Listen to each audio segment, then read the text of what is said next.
सभी को नमस्कार और सभी का स्वागत है योग दर्शन पाठ की कक्षा में। योग दर्शन का पाठ प्रारंभ करें इससे पूर्व हम महर्षि पतंजलि को हाथ जोड़कर नमन करते हैं। सभी मेरे साथ बोलेंगे। योगेन चित्तस्य पदेन वाचां मलं शरीरस्य च वैद्यकेन योपाकरोत्तं प्रवरं मुनीनां पतञ्जलिं प्राञ्जलिरानतोऽस्मि पतंजलिं प्राञ्जलिरानतोऽस्मि। आज हम पढ़ रहे हैं योग दर्शन के समाधि पाद का 23वां सूत्र और 23वां सूत्र है ईश्वर प्रणिधानाद्वा। महर्षि पतंजलि इस सूत्र में साधक को एक अत्यंत सरल, कोमल और सर्वसुलभ मार्ग प्रदान करते हैं। जहाँ पहले सूत्रों में पुरुषार्थ, तीव्रता, साधना क्रम की चर्चा थी, वहीं यहाँ वे कहते हैं असंप्रज्ञात समाधि केवल कठिन अभ्यास, तीव्र पुरुषार्थ या दीर्घकालीन साधना से ही नहीं, ईश्वर प्रणिधान मात्र से भी प्राप्त हो सकती है। अब ईश्वर प्रणिधान क्या है? ईश्वर प्रणिधान का अर्थ केवल मंत्र जप या पूजा पाठ नहीं है। ईश्वर प्रणिधान है यह जीवंत अनुभूति कि ईश्वर मुझे देख रहा है, सुन रहा है, जान रहा है। अपने शारीरिक, वाचिक और मानसिक सभी कर्मों को फल की आकांक्षा से रहित होकर प्रेम पूर्वक ईश्वर को समर्पित करते जाना, कर्तृत्व के भाव को धीरे धीरे विसर्जित करते जाना। जहाँ मैं करता हूँ यह आ जाता है, वहाँ अशांति है। जहाँ समर्पण है वहाँ शांति है। महर्षि यहाँ मनुष्य की दो मूलभूत भूलों की ओर संकेत करते हैं जो मन की अशांति का मूल कारण है। पहली भूल है भूत या भविष्य में जीना। मनुष्य या तो अतीत में उलझा रहता है या भविष्य की चिंता में घिरा रहता है। वर्तमान में हम बहुत कम जीते हैं। और दूसरी भूल है फल की आकांक्षा। हमारे लगभग सभी कर्म अपेक्षा से जुड़े हैं, यहाँ तक कि परोपकार भी स्वर्ग, पुण्य या सुख की कामना से किया जाता है। इन दोनों कारणों से मन निरंतर व्युत्थान में रहता है और वृत्ति निरोध संभव ही नहीं हो पाता। जब साधक हर कर्म ईश्वर को समर्पित करता है, फल की चिंता छोड़ देता है, वर्तमान में जीना सीख लेता है, तब मन में प्रसन्नता आती है, चित्त की खलबली शांत होने लगती है, वृत्तियां स्वतः शिथिल होने लगती हैं और अंततः समाधि की अवस्था घटित होने लगती है। यह समाधि प्रयास से नहीं, समर्पण से घटित होती है। महर्षि पतंजलि यहाँ साधक को कह रहे हैं कि यदि तुम थक गए हो प्रयास करते करते तो समर्पण कर लो। कभी कभी ईश्वर तक पहुंचने का मार्ग चलने से नहीं, झुकने से खुलता है। अब आगे जिज्ञासा होती है, ईश्वर कौन है तथा उसका स्वरूप क्या है? तो 24वें श्लोक में महर्षि कहते हैं, क्लेश कर्म विपाका सय्यर परामृष्ट पुरुष विशेष ईश्वर। महर्षि पतंजलि इस सूत्र में पहली बार ईश्वर का दार्शनिक स्वरूप अत्यंत स्पष्ट, तर्क संगत और वैज्ञानिक ढंग से प्रस्तुत करते हैं। यह सूत्र ईश्वर को मान्यता नहीं बल्कि परिभाषा देता है। ये कहता है, जो चेतन तत्व क्लेशों से, कर्मों के फलों से और कर्म संस्कारों से सर्वथा अछूता है, वही पुरुष विशेष ईश्वर है। महर्षि पतंजलि ईश्वर को सृष्टिकर्ता की कथा के रूप में नहीं, दंड देने वाले या पुरस्कार देने वाले के रूप में नहीं, बल्कि एक विशुद्ध चेतन तत्व के रूप में प्रस्तुत करते हैं, जो बंधन में नहीं पर बंधनों से मुक्त होने का मार्ग दिखाता है। 4 बंधन है जिनसे मनुष्य बंधा रहता है। पहला बंधन है क्लेश, क्लेशनाति इति क्लेश, जो चित्त को कष्ट देता है वही क्लेश है। क्लेश 5 हैं। अविद्या, यथार्थ को न जानना। अस्मिता, चित्त को ही मैं मान लेना। राग, सुख में आसक्ति होना। और द्वेष, दुख से घृणा। और 5वां है अभिनिवेश, मृत्यु और असुरक्षा का भय। साधारण जीव जानते या न जानते हुए भी इन्हीं से संचालित होता है। दूसरा बंधन है कर्म। इन क्लेशों से प्रेरित होकर शरीर से, वाणी से और मन से जो भी चेष्टाएं की जाती हैं वे कर्म कहलाती हैं। कर्म 4 प्रकार के हैं: पुण्य, पाप, पाप और पुण्य के मिश्रित और पाप और पुण्य से रहित। और तीसरा बंधन है विपाक। कोई भी कर्म फल से बच नहीं सकता।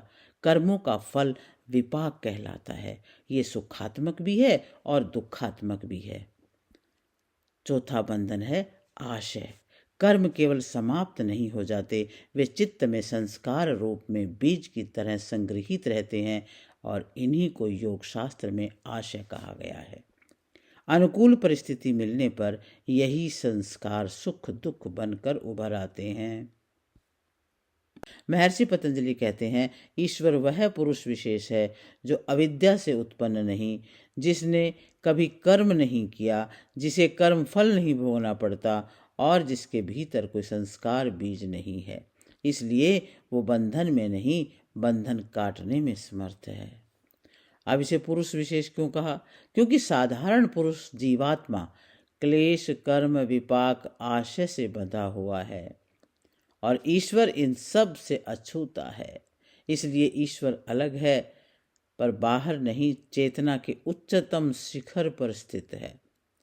जब साधक मनसा, वाचा, कर्मणा ऐसे पुरुष विशेष को समर्पित हो जाता है तो उसका चित्त धीरे धीरे उन्हीं बंधनों से मुक्त होने लगता है जिनसे ईश्वर सदा ही मुक्त है। यही कारण है कि ईश्वर प्रणिधान में समाधि घटित होती है। अब 25वां सूत्र आता है, तत्र निरतिशयम सर्वज्ञ बीजम। महर्षि पतंजलि इस सूत्र में ईश्वर के ज्ञान स्वरूप को अत्यंत सूक्ष्मता और वैज्ञानिक दृष्टि से स्पष्ट करते हैं। उस ईश्वर में अतिशय अर्थात घट और बढ़ नहीं होता। वो सर्वज्ञता का मूल बीज उसी में विद्यमान है। अर्थात ईश्वर का ज्ञान कभी बढ़ता नहीं, कभी घटता नहीं, समय, देश और कारण से बंधा हुआ नहीं है। वह पूर्ण है, अखंड है, शाश्वत है। यहाँ सर्वज्ञ बीज का भी बहुत ही गूढ़ अर्थ निकलता है। महर्षि पतंजलि कहते हैं कि ईश्वर में सर्वज्ञता है। वह अर्जित नहीं, वह अनुभव से भी नहीं बनी, वह अभ्यास से भी प्राप्त नहीं हुई, वो स्वभावतः विद्यमान है। और बीज का अर्थ है जिससे सब कुछ उत्पन्न होता है पर जो स्वयं अपरिवर्तित रहता है। अब निरतिशय क्यों कहा? साधारण जीव की सर्वज्ञता अभ्यास से बढ़ती है, अज्ञान से घटती है, स्मृति से आती और जाती है, पर ईश्वर की सर्वज्ञता न कभी कम होती है, न कभी अधिक, न कभी ढकती है और न कभी प्रकाशित होती है। इसलिए उसे कहा गया निरतिशयम, जिसमें कोई अतिशय नहीं। ईश्वर वह चेतना है जो सर्वज्ञता का स्रोत है। जिस प्रकार सूर्य प्रकाश का स्रोत है, अग्नि ऊष्मा का स्रोत है। जब साधक ईश्वर प्रणिधान करता है तब उसका अपना ज्ञान स्पष्ट होने लगता है, भ्रम कम होने लगता है, विवेक प्रखर होने लगता है। साधक सर्वज्ञ नहीं बनता पर अज्ञान से मुक्त होने लगता है।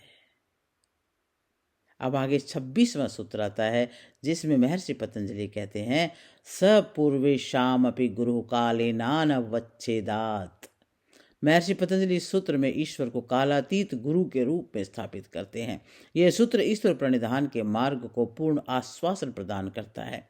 ऊपरी तौर पर देखने से लगता है कि ईश्वर पूर्व काल में आत्मज्ञानियों का गुरु था, क्योंकि वह काल से सीमित नहीं है। लेकिन यदि हम गहराई से देखें तो ये तर्क अधूरा प्रतीत होता है, क्योंकि पूर्व काल में आत्मज्ञान की इच्छा भी तो पूर्व काल में ही थी और ईश्वर की गुरुता भी उसी समय घटित हुई थी।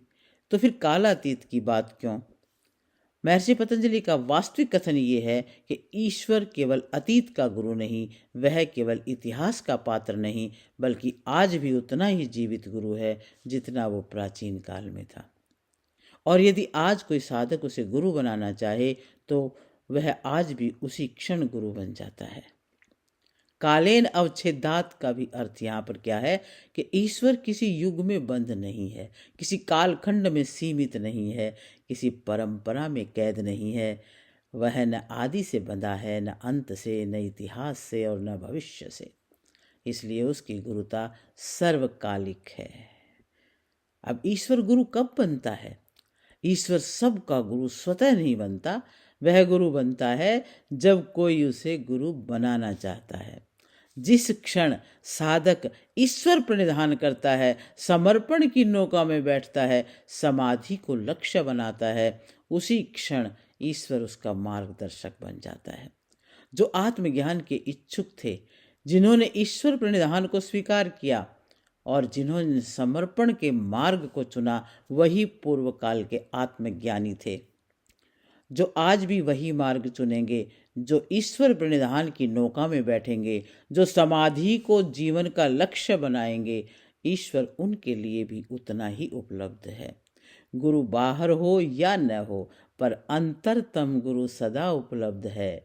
समय, स्थान, भाषा, परंपरा बाधा ही नहीं है। बाधा केवल एक है, समर्पण का अभाव।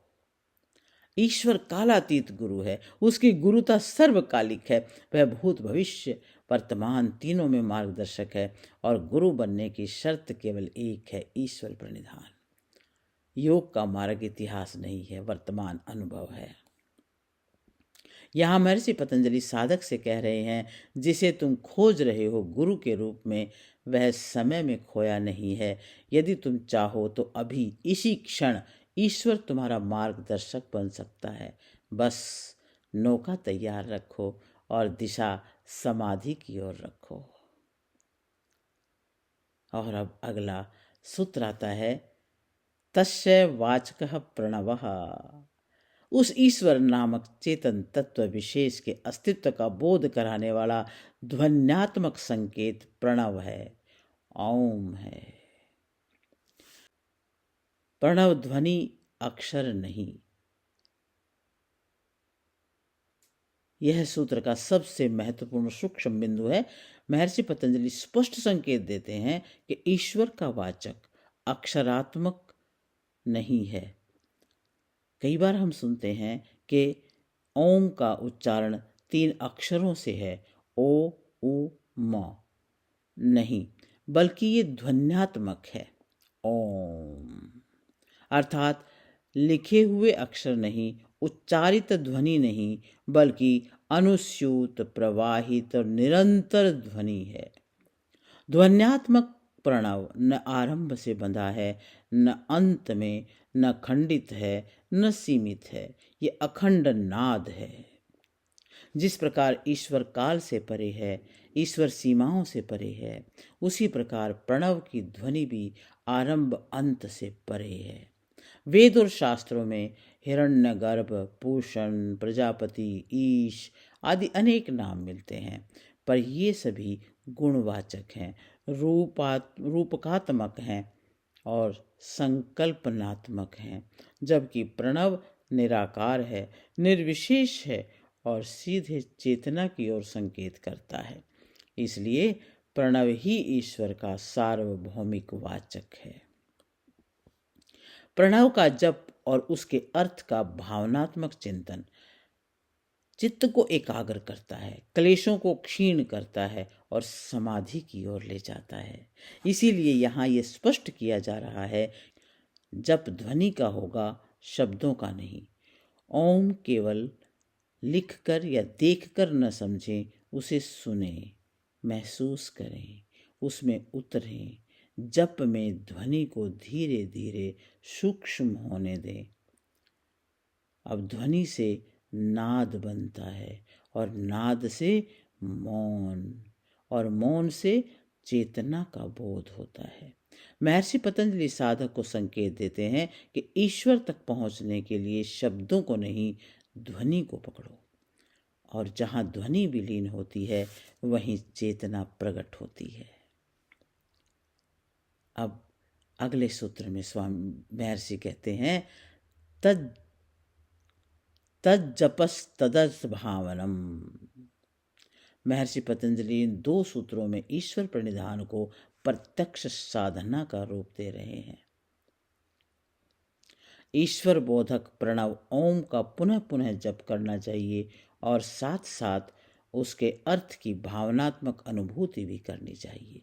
केवल उच्चारण पर्याप्त नहीं है, अर्थ भावना के बिना जप अधूरा है। जप के 3 स्तर हैं जो बहुत महत्वपूर्ण हैं। एक वाचिक जप, मध्यम स्वर में लंबे प्रवाहित उच्चारण के साथ ओम की ध्वनि का जप, साथ साथ यह भावना कि ईश्वर क्लेश कर्म विपाक आशय से सर्वथा अछूता है, ये प्रारंभिक साधकों के लिए उपयोगी है। और मानसिक जप, बिना जिह्वा हिलाए केवल मन में ओम की ध्वनि का स्मरण और उसी के साथ ईश्वर की शुद्ध चेतन स्वरूप की भावना, यह जप अधिक सूक्ष्म और प्रभावशाली है। और तीसरा है अजपा जप, स्वतः चलने वाला जप। यह जप का चरम सोपान है। निरंतर मानसिक जप करते करते एक समय ऐसा आता है कि जप अपने आप चलने लगता है, दिन में, रात में, यहाँ तक कि नींद में भी। इस अवस्था में साधक जप करता नहीं बल्कि जप को साक्षी भाव से सुनता है। इसे ही शास्त्रों में अजपा जप कहा गया है। अब आगे आता है नादानुभूति और वृत्ति निरोध। अजपा जप की गहराई में मानसिक क्रिया अचानक शांत हो जाती है। भीतर एक नादात्मक ओम सदृश ध्वनि सुनाई देने लगती है और यह ध्वनि मन को गहन शांति देती है। साधक इसमें डूब जाना चाहता है और डूब जाना ही चाहिए। इसके बाद ये नाद भी लुप्त हो जाता है और साधक वृत्ति निरोध की अवस्था में पहुंच जाता है, अपने दृष्टा स्वरूप में अवस्थित हो जाता है। और यही संप्रज्ञात समाधि आत्म साक्षात्कार का अनुभव है। अब अगले सूत्र में भाव आया है, ततः प्रत्यक्ष चेतना अधिगमो अप्य अंतराया भावश्च। जप का परिणाम, इस जप साधना से आत्मा का साक्षात्कार होता है। समाधि में आने वाले सभी विघ्न नष्ट हो जाते हैं। प्रत्यक्ष चेतनाधिगम माने आत्म साक्षात्कार। प्रत्यक माने भीतर की ओर, चेतन का मतलब है दृष्टा और अधिगम है प्रत्यक्ष अनुभव। अर्थात साधक बाहर नहीं, अपने भीतर स्थित दृष्ट चेतना को जान लेता है। अंतराया भाव है माने विघ्नों का नाश। जब साधना से चित्त के विक्षेप शांत होने लगते हैं।